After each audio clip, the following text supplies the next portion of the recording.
Bien-aimés frères et sœurs, nous vous saluons dans le puissant et précieux nom de notre Seigneur Jésus-Christ.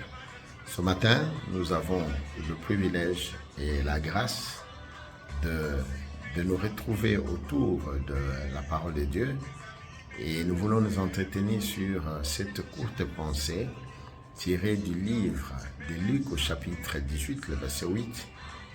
Je m'en vais lire au nom du Seigneur Jésus. Je vous l'ai dit, il leur fera promptement justice, mais quand le Fils de l'homme viendra, trouvera-t-il la foi sur la terre?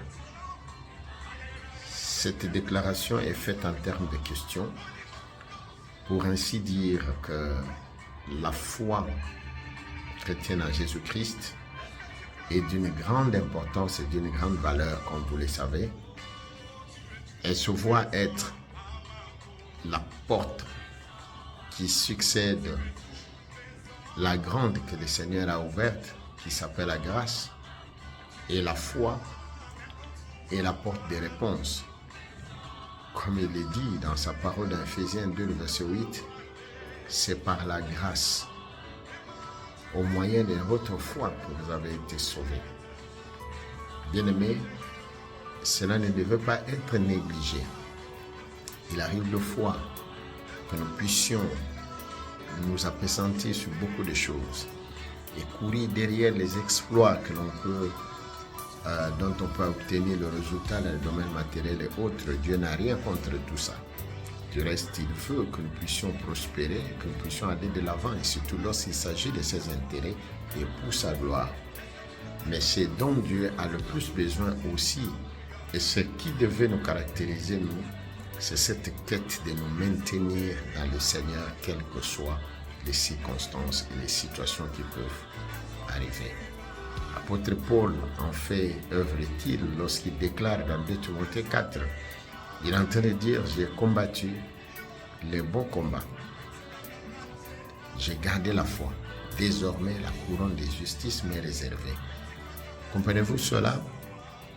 Qu'apôtre Paul, le grand Paul, fait remarquer la nécessité de se maintenir dans la foi comme un grand gain pour lui, parce que c'est ça qui lui prédispose à pouvoir non seulement avoir accès avec le Seigneur au jour de l'éternité, mais au-delà de tout, d'avoir accès à cette grande promesse qui est en fait l'espérance bénie, déclarée dans Jean 14, à partir du 1er jusqu'au 3e verset, lorsqu'il nous promet, je paraphrase, que je m'en vais au Père, vous préparez des places.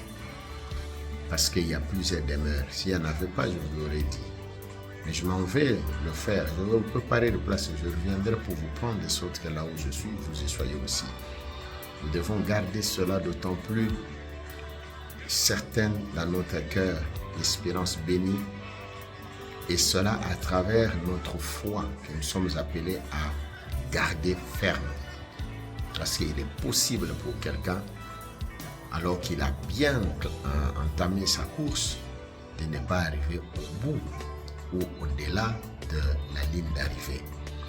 Et c'est ce qu'il dit, même dans le Seigneur Jésus lui-même, dans Matthieu 24, verset 13. Il dit, celui qui persévérera jusqu'à la fin sera sauvé.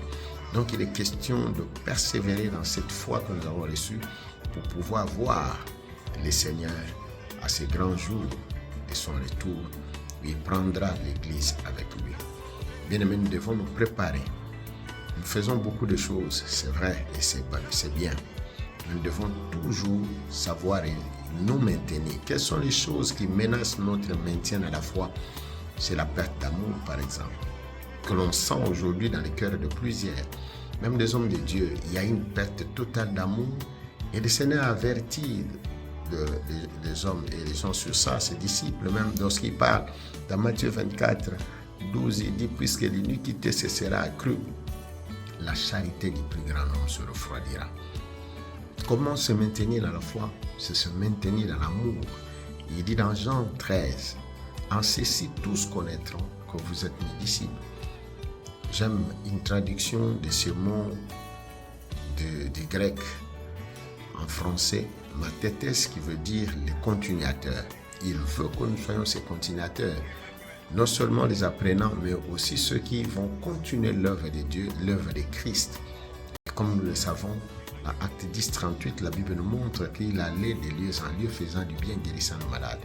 Nous devons tout faire avec amour au centre. Et les hommes de Dieu, femmes et servantes de Dieu que nous sommes de manière générale, nous devons apprendre que l'amour doit être au centre et avant tout. Et c'est cela qui nous permet de pouvoir nous maintenir véritablement dans la foi chrétienne, parce que cette foi chrétienne ne peut avoir de sens que s'il est bâti sur l'amour véritable. L'amour pour gagner les âmes. L'amour de gagner des âmes ne s'agit pas seulement d'une collecte quantitative, mais il s'agit